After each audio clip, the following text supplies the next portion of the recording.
Okay. Hi, and welcome to today's program. Today, I'm going to interview Professor Andrew Nestingen. He is the chairman of the Department of Scandinavian Studies at the University of Washington. He teaches courses in the cinema and popular culture of the Nordic countries. He has written several books and articles, and his books and articles have discussed Nordic crime fiction, Nordic cinema, Finnish literature and cinema, and the films of Aki Kaurismäki, the legendary Finnish filmmaker. So, Andy, hi, welcome to the program. Hi, Mahmoud. Good to see you. How are you? Yeah, I'm fine. I'm fine. Good to see you. Good. Okay. Thank you for having me. Thank you for having me. I look forward to talking. Great. I'm actually very honored and I feel very privileged to have the opportunity to interview you. Okay. Yeah. Well, I'm very glad to be here, and it's a privilege to speak with you. So I look forward to talking. Okay. Thank you. So now we are gonna start with the music. I guess when it's about Finland, it should be about music, and I promised you that I'm gonna sing a song for you. So excellent. We can start now, right? Do it. Okay.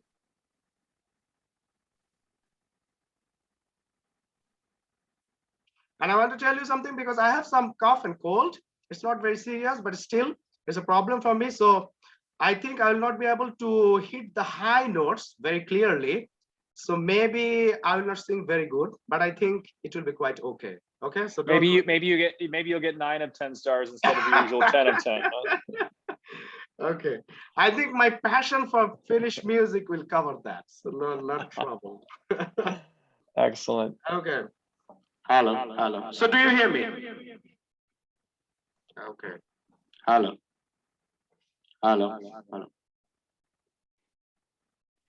There's an echo. Do you hear?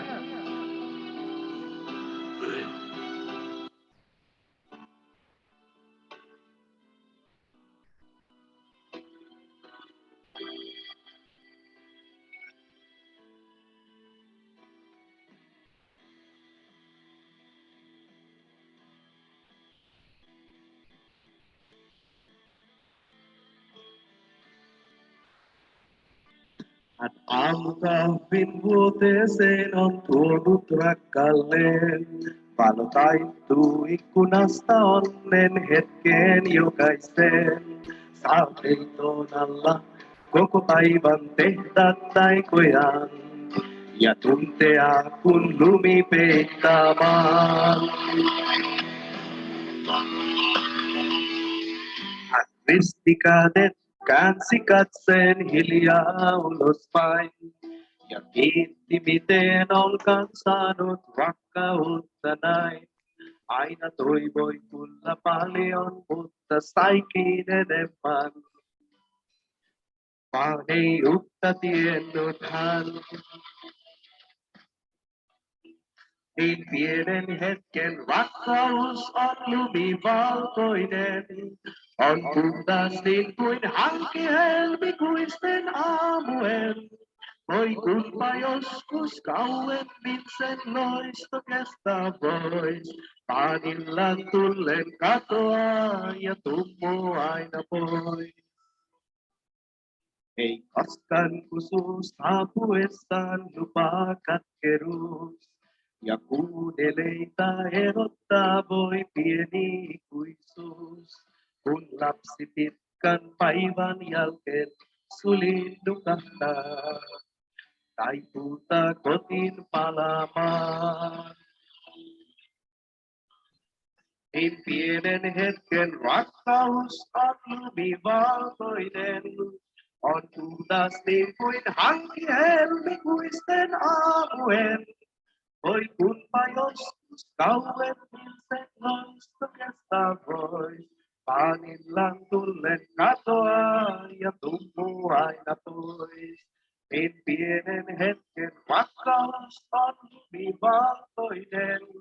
On puhdas niin kuin hanki helmikuisten aamujen. Voi kunpa joskus kauemmin sen loisto kestää voi.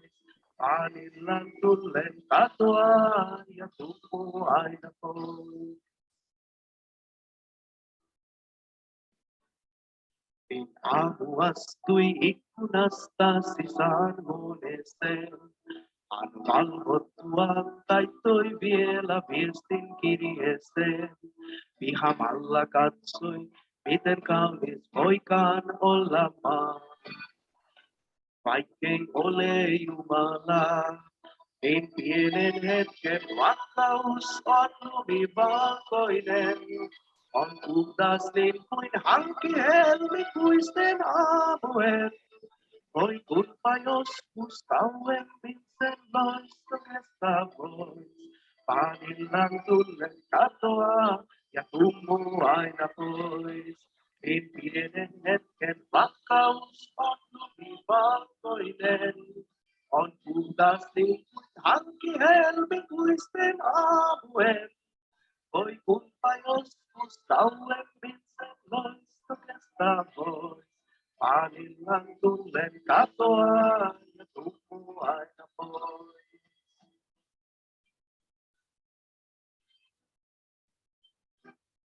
On puhdas niin kuin hanki helmikuisten aamujen. Okay. How was that? Excellent. I'm impressed. I would leave the journalism behind and go for the music career. You know, I have so many memories around this song. I mean, I have always wanted to perform in front of Finns, and Have you I couldn't performed wait. it? And have you performed it there? Well, I arranged my first and only one karaoke show at Maunulatalo in Helsinki, and you know what? Nobody showed up except two of my colleagues. But it's not a problem. My colleagues That's say, show business. You can't let it stop you. You just got to keep going. You know, you'll find your audience. exactly, yeah. And I was always telling my boss and my colleagues that, hey, I want to perform in front of you guys. And they will say, okay, time will come. There will be a day when you'll be performing not only in front of us, but also in front of hundreds and thousands of Finns, maybe on Yeah, stage. I see it. I definitely see the possibility. Me too. I couldn't hear. It's hard to hear on Zoom, of course, and the timing gets messed up, I think, with musical performance. But I mean, so I can't. It's hard to like sound. It's not like a professional level sound because of Zoom. But I would love to hear you perform. So keep me on the put me on the list so I can come to the club when you perform. Thank you. You are on the list. You are on the list. Oh, No good. problem. That's my payment for the interview, right? You can put me on the list. Okay, yeah, great. Okay, Awesome. so now I want to hear from you. And you, as I told you, like we are gonna be talking about several subjects today. And Yeah. first, I would like to know from you about, because you have been awarded the Finnish Knighthood for your accomplishments and contributions to promoting Finland and Finnish culture in the United States and your scholarly works. So can you tell me a little bit about that knighthood story, how it all started and how did you? Yeah, sure. I'm happy to tell you very briefly. It was a total surprise to me. And I just got this telephone call from the Consul General in Los Angeles, California, which represents the area of the United States that Washington State belongs to, where I'm located. It just was very, very nice, and said, hey, that you've been recognized in this way, and we'd like to make this award to you. And this is why you were, you're getting this award, because of your, your work representing or studying Finland in the university, and your work in the community as a sort of participant and partner in Seattle, Washington, which has a pretty large Finnish community. So I have done that, over the years, tried to do a lot of things with working with the local honorary consul, whose name is, there are two of them here. Matti Suokko is one, and Christina Hiukka is another. And they're great friends and fun people to work with. And so over the years, we've done a lot of stuff, and when, had various people here at the university and so forth. So certainly have tried to make Finland both sort of Finnish culture and society available to our students and those in Seattle who are interested, as well as we're really thrilled when, political leaders come to Seattle as well, and we always try to have them at the university. So that's really exciting. And so I just have done that over the years, and I felt like, I'm happy if it contributes to people's understanding of Finland and so forth. And the fact that they would want to, recognize that contribution. I can't speak for what I've contributed, but I certainly enjoy it and have found it a way to, make friends and keep in touch with leaders there and folks who are interested in building connections between Seattle and Finland. And so that's kind of the story. Had a party, and it was really fun. I was very happy my daughters could come. My younger daughter was born in Helsinki, so that was kind of neat that they could be there and see that. So yeah, it was fun. Okay. The big okay, moment, the super fun moment was the concert center from LA. He opened a bottle of champagne with one of those champagne scimitars. So it was like a real flourish and kind of got the party off to a great start. So Mr. Okay. Lindstrom was very nice to do that. Okay, yeah, I guess that was very memorable for you, a memorable moment. Yeah, that was fun. Yeah. Okay, so now my question is because I have always felt it's to me it's not a subject or not an idea, identity, so it's something I guess you should feel it. It should happen inside your heart and mind.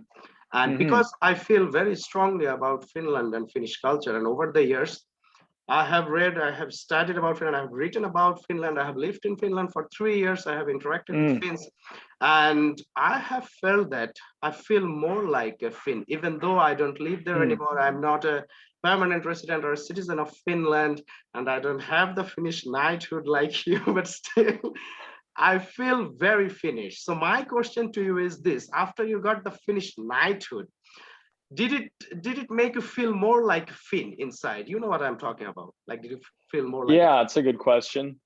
I guess I see that a knighthood like that as an official recognition by the state of, something that someone has done. Obviously, there's a lot of different things that people have done that have been recognized in that way. The overwhelming majority Finnish citizens who have fought in war in their wars or, done very special things to express the country's spirit or to advance its interests or whatever.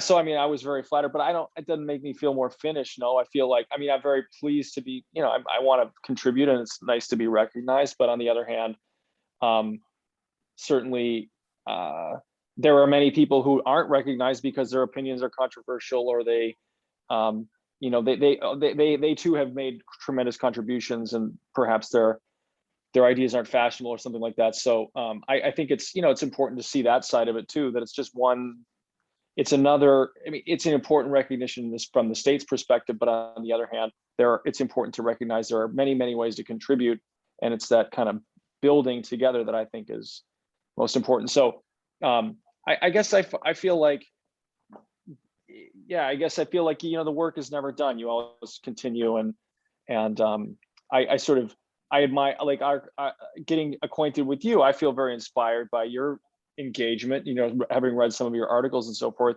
That to me seems to be like very, very serious and important contribution.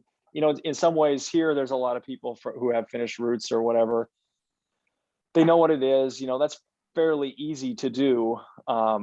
It's a little bit perhaps different kind of set of challenges that you face in Dhaka, where, many people may not have particular interest in the Nordic countries or know very much about them.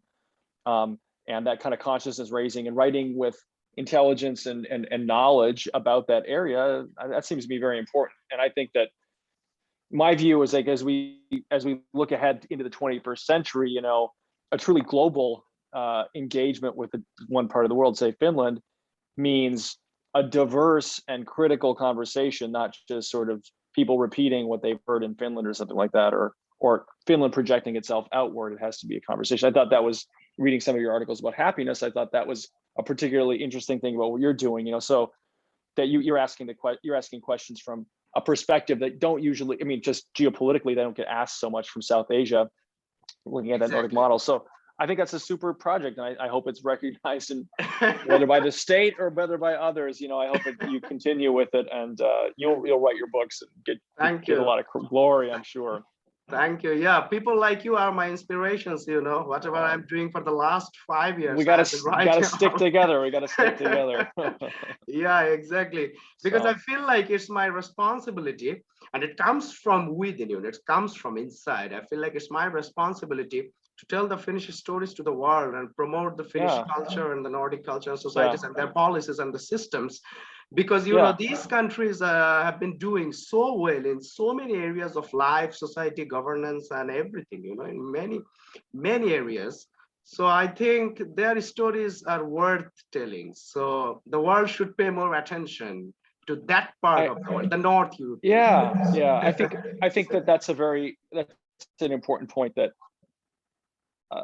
what I say, I think sometimes, you know, perhaps for commercial reasons, you know, people look to those areas with large audiences or lots of money, you know, because of the size of the audience or because of the number of people or things like that, you know, and so seek to like engage those areas in journalism or in business or in politics or whatever. I do think that sometimes the consequence of that kind of vision is that in parts of the world with significant contributions to make can be overlooked.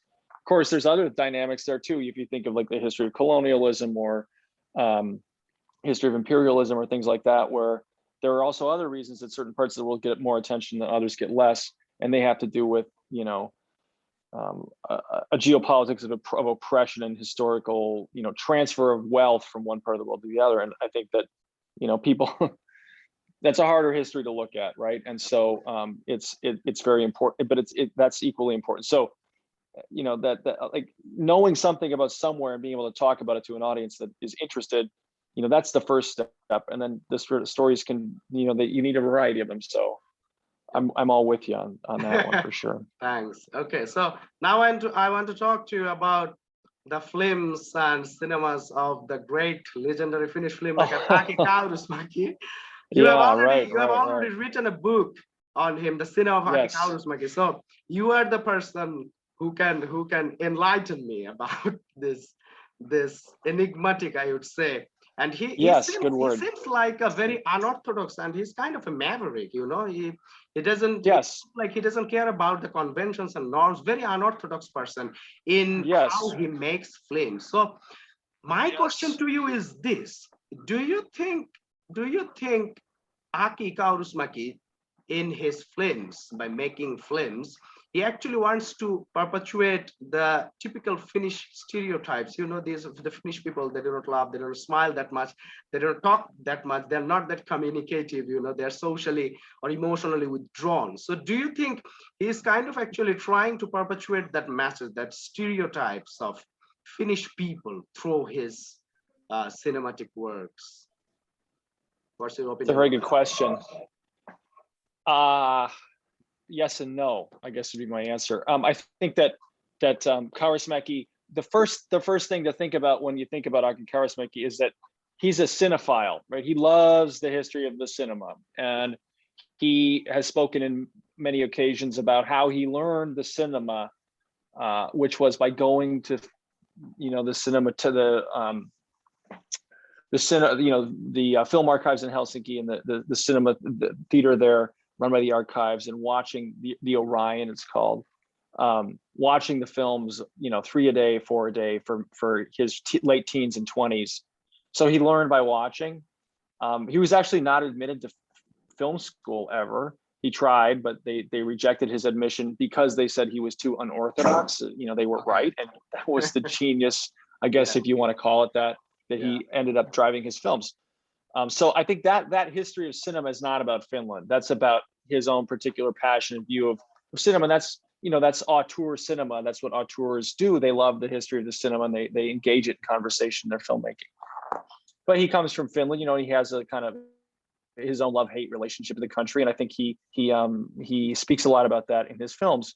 You know, he said in interviews a number of times that, you know, that he was very proud when the Finnish tourism office, and I think like 1988 or something like that, sued him, or he claims they sued him for damaging the public image of Finland with his films. You know, it's not a very appealing image that he creates, right? Of this kind of broken down country that treats its people very poorly. You know, so in that way, that's not about repeating the stereotypes and sort of, or at least the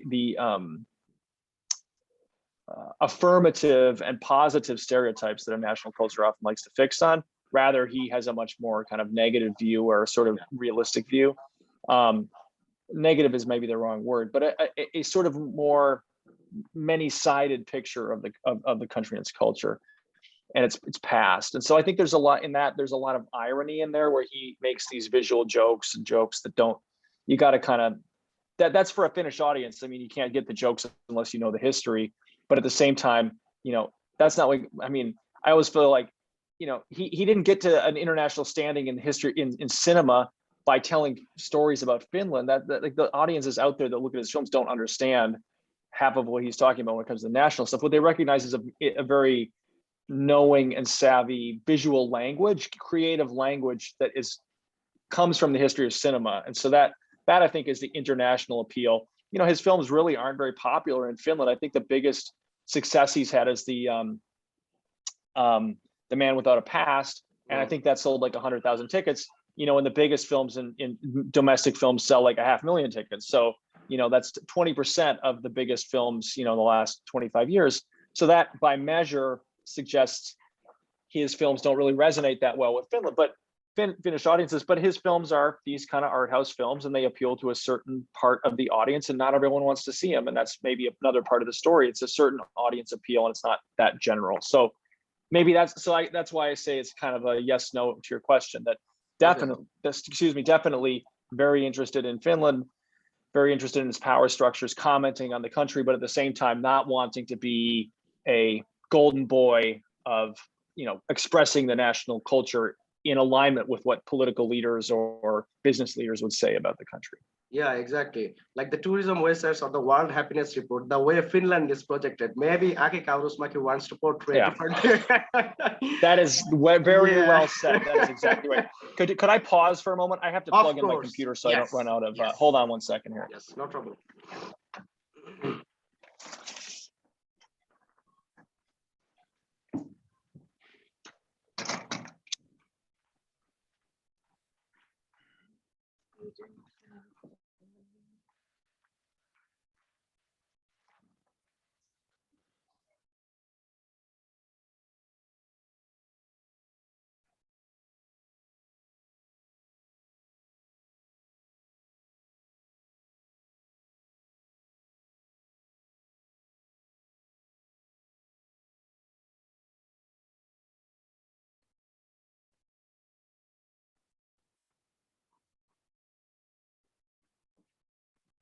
Sorry about that.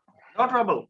No trouble. Yep. Okay. So why do you think, my question is, why do you think he is revered and admired so much as a filmmaker? And he hates Finland, you know, he hates Finland, and he openly says that he doesn't like, sorry. And also Hollywood. He doesn't like Hollywood. Right. And he openly says it. Yeah. He has all kinds of very colorful ways of saying both those things. I think he's like a critical intellectual, you know, he comes from that tradition where he wants to speak truth to power, and it's very important for him to speak that truth.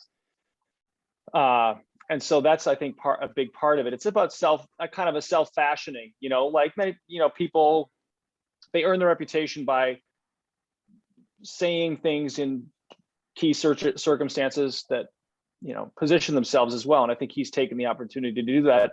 He is offered many opportunities to speak publicly to journalists who report what he says, you know, so he definitely takes pride in that. You know, and on the one hand, he says he hates Hollywood. He hates contemporary Hollywood, I think. Like many cinephiles, he looks back to classical Hollywood, you know, John Ford, for example, the Western filmmaker, or, you know, Frank O'Hara, who made It's a Wonderful Life, people like that. He loves those films. For example, Drifting Clouds, he said was, you know, a version of It's a Wonderful Life. You know, so like old Hollywood is of interest to him because it was a different kind of system than it is today, you know, where sort of in a certain way, you know, Hollywood is like, who are your friends? The people who make you money. It's a very commercial, late capitalist system.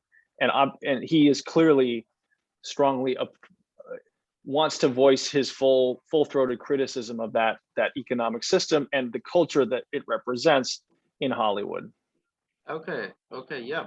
So the last part of our conversation I want to focus on the Finnish happiness, So Oh yeah, everyone, everyone that mystery. when they hear the word happiness, they instantly think of Finland, and because of the World Yeah, Happiness Report over the last 8 years, so uh, especially I want to particularly focus on the aspect of social and institutional trust in Finland and also yeah, in Nordic countries. The World Happiness yeah. Report Mm. over and over again, they have found that because of this social and institutional trust in government, trust in public institutions, and also trust in fellow citizens, because they have this social capital in Finland and also in Nordic countries, that's why these countries always rank at or near the top of the World Happiness Report. So I want to know from you, what do you think about this? And what is the role of social trust in ensuring happiness in Finland, also in other Nordic countries? What's your opinion?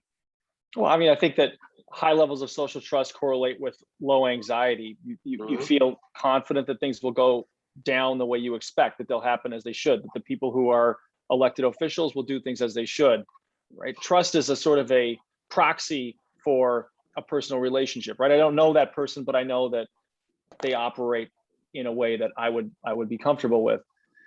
Let lower the trust. Maybe there's histories of exploitation or histories of misappropriation or dispossession or things like that. So you think about, I was like, I mean, like if you think of like colonial systems, I was reading about the so-called Scottish clearances, where the 18th century, the British came and basically emptied out all these areas of Scotland in order to make for more arable land, and then ultimately put, deer out there. So like when you have a history like that, that hurts the social trust, right? So True. and that's just one tiny example. There's far more. I mean, look at the genocide in the United States and North and South America of indigenous people. So, I mean, in those circumstances, trust is obviously a more fragile thing to build. So I think, one thing I think about that is that perhaps that trust is in some ways a consequence of a relatively homogeneous history. Like people kind of know who the country has been off the beaten track of many events in world history, and as a consequence, there have not been a lot of people moving through there in the same way that, say, they have in Italy.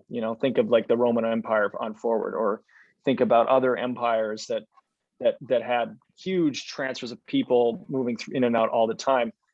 Those are different kinds of cultures that emerge from that history, and I think perhaps the marginal geopolitical location of the Nordic countries has allowed for the persistence of a kind of a certainty about others that now is, with globalization, has changed. And I think trust is in some ways a challenge now. It's hard for them to deal with difference and diversity. And I think that's a weakness now. So trust is in some ways, it's a double-edged sword, I think the rise of the populist right there and other kind of like trust positive political movements say, hey, you can only trust these white people like us. Mm. That's not, I strongly oppose those sorts of political opinions, because I think they're based in a very simplistic version of trust. So while I agree that there are very positive things that come from that social trust, I think it's very important to be critical and question it and get a fuller understanding of it, rather than just saying trust is good. Exactly. And you have lived both in Finland and the United States. And of course, I think United States, as the ranking shows, has much lower levels of social trust compared to Finland and other Nordic countries. So what's your personal experience of living in these two countries? Like, why do you feel more comfortable? Well, I think that in the United States, part of there's maybe lower trust, yes, but higher expectations of individual agency, right? If you're going to get something done, you got to do it yourself, right? And that may be because you think the people that are going to do it for you aren't going to get it done right, or something like that. So there's a very, very great amount of importance placed upon individual sort of agency. I think Finland, and by contrast, is, individual agency is a problem. People get in your business, or they're pushing for something they don't like. People don't like that. They feel like you're too pushy, or just trust me, it'll get done, and they don't report to you when it's done, or they don't follow up.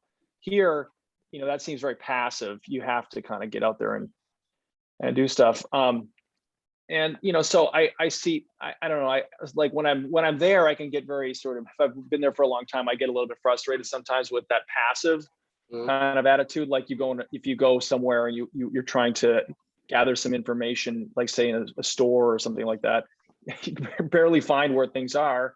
Here, like someone's in your face telling you, oh, well, can I help you or whatever, and that's part of that is that notion of kind of the personal transaction is in some ways more important than there, where it's like, you're supposed to just trust the institution that'll work and get you what you need when you need it. And that's on the institution's time, not your time. So there's differences. Those are sort of trivial examples, I guess, but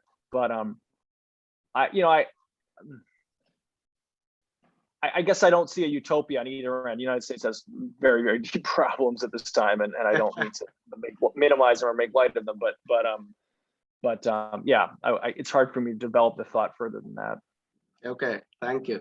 So, Yeah. Andy, I want to wrap up today's meeting Yeah. now. So thanks for your time. Maybe we'll be having another meeting sometime in the future. Yes. And thanks a lot again for your time. Thank you so much for the conversation, Mahmoud, and I really look forward to carrying on and hope to have another conversation with you sometime soon. Yeah. Best of luck with this project, and I look forward to seeing other interviews. Okay, thank you. Goodbye. Take good care. Goodbye. Thanks. Goodbye. Goodbye.